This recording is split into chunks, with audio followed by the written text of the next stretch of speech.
Hi Wrapcandy, this is Sonia again.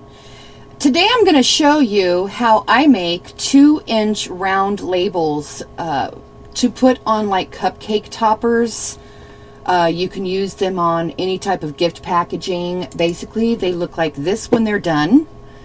And this is a really cute set that I actually made that I'll be uploading on my auction soon. It's birthday themed and it's for a girl. So today what I'm going to do is I'm going to show you two parts. I'm going to try and make it as short as possible. But what we're going to do first is we're going to open up our Wrapcandy program and we're going to create new. And I'm going to make a smaller background because all I need to do is use a small portion of it on the labels that I'm going to make later on. So I want the width to be about 6 inches, so 6.0, and the height is going to be 3. And then I'm going to go ahead and click OK. And first what I'm going to do is I'm going to find an image that I want to use the colors of to make my background. And so I have already found some. They're by Rett, and I'm going to import this one here. And I'm going to snag the colors off of it so that I can make my background. And this is a baseball themed birthday. So I'm going to go ahead and make my rectangle. And I am going to make the first color red. And also the fill color red. Now that I've got that, I have to now bring in my overlay, which I also got earlier. So let me just grab that really quick. And this is an overlay that I found by C. Reyes that she shared on her Wrapcandy program not too long ago. And I want the lines to be rather small. So I'm actually going to decrease this to fit on half the page. And just bring it over. And when I think I've got it where I want it, just stretch it out a little bit. And then I'm going to double up on this overlay by hitting my copy and paste, and then I'm just going to bring it over so that it's side by side, just like that. Now all I'm going to do is save this as an image. And of course I want to choose JPEG, high quality, and 300 resolution. And I'm just going to save that to my desktop under BG for background. So there we go. Now what I'm going to do is I'm going to open up a new file and I'm going to choose none. The width has to be 8.0. The height needs to be 10.75. And then I actually made myself a template. I'm going to go ahead and get that. And this is a JPEG with transparent circles. And you can see it right here. And what I'm going to do is, because these circles need to be 2 inches, this is a trick that I learned early on. I get myself a rectangle, and I start over here at the 8, I slide it across to the 10 and bring it down. And then I decrease the size of the width to 1, slide it over here to the very edge, make sure it's at 2 and 2 going both across and down. And that is the size of each circle. So now what I'm going to do is I'm going to bring my page over here and I'm going to lay it on top of where the square is. You'll be able to see it because the square is on the upper layer. And now I'm going to zoom out and I'm going to pull down on the edge of my template until I get my 2-inch circle. And then got to move it over just a little bit. And the first couple times that you do this, you can actually save this as a template and just rename it anytime that you are making your round labels. So there we go. It's at the 2-inch by 2-inch. See that? So now we're going to go ahead and move it over, make sure that it is inside our red box. And yes, it is. So now we can just bring it down. And the reason I like to make the page 10.75 is because that's close to the paper size of your label sheet when you print on it. And I have never tried this trick with the label sheets that come with the 2-inch circles already pre-cut, only because the Wrapcandy program does not have the ability to choose a whole page of 8.5 by 11. So I do it this way. I use a whole label sheet, and then I just punch them out with the paper with a hole punch. So what I'm going to do now is I'm going to import my background, and I've got to go to my desktop for that and look for the BG that I saved earlier. There it is.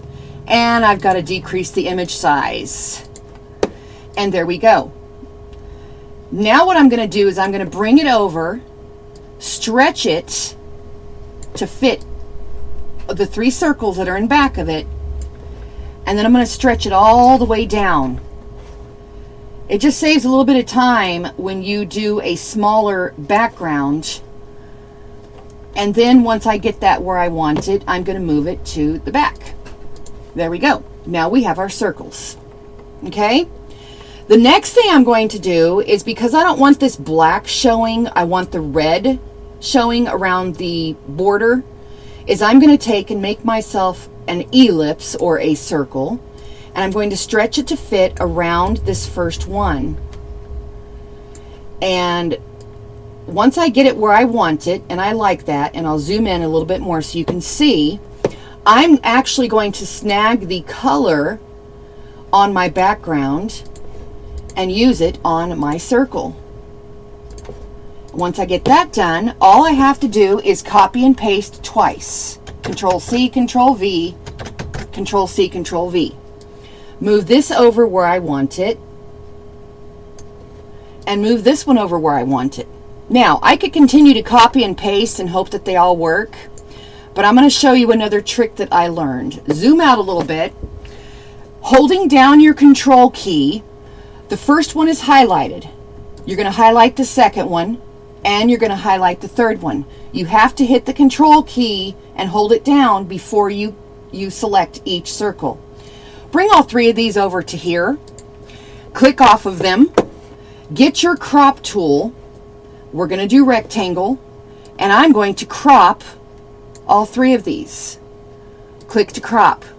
Now I have all 3 of them, and I can move them where I want. So again, I'm going to bring them back over where they need to be. I'll zoom in a little bit so you can see. And because my screen likes to jump, I have to play around with this. But once you get them where you want them, it's just a matter of Control C, Control V 3 more times, and you'll see what I mean. Now it has copied it 3 more times. So I'm going to drag this one down to here, only because my screen jumps. And that's the only reason I'm dragging it down. I'm going to drag this one to here. And then the 4th one that we're going to do, this one, last one here, see how the screen starts to jump? And it's really going to start to jump when I do this. So I try to line it up as best as I can. You got to play around with it. I wish this was fixed. It really bugs sometimes. And when I've got it where I think I want it, I go ahead and click off of it. Now we can go back up here to the top, and we're going to zoom in a little bit. And if you want, you can keep these 3 red circles. I will just highlight all of them, and I will just move them way off to the side. Same thing with the square. We don't need it anymore. Now I'm going to bring in 4 different images. This row here is going to have one image. The second row is going to have a different one. So I actually pre-selected images, and I'm going to import all of them, and I'm just going to let them lie where they want to while I am importing, and then I can go ahead and move them. And you can do this with any type of graphic. Make sure that your graphic is small though, because you don't want to fool around with minimizing the graphic. It's just, it's too hard to do in Wrapcandy. So now I'm going to click on each one of these, and I'm going to decrease the image size by 50%. And I'm probably going to have to mess around with this one here because it's much larger than the rest. So then all I'm going to do is I'm going to bring these over where I think I want them, and I'm going to go ahead and work with the very first row. I'm going to zoom in, bring this over. Doesn't really work well with the It's a Party because it's red on a red and white background. So what I'm going to do now is I'm going to create another circle. It's going to be much smaller, and I'm going to make it all white. Fill color is white. And I'm going to see if the It's a Party will fit in it. And that looks pretty good. I'm going to make it just a slight bit larger. And there we go. So now when I've got that where I want it, it's just a matter of Control-C, Control-V, 2 more times to fill up these 2 areas. Now this looks hard the first time, but trust me, the more you play, the better you'll get.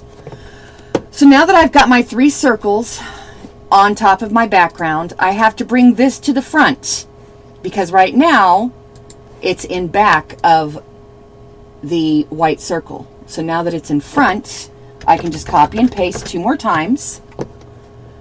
And I'm going to bring it over and bring it over again. That looks pretty good. Now I'm going to work with this second section. And because I like the white, I'm going to go ahead and copy it again and bring it down. And then I'm going to go ahead and copy and paste 2 more times. Bring it over and bring it over. Once I've got that done, I'm going to move my t-shirt to the front and make 2 more copies of that.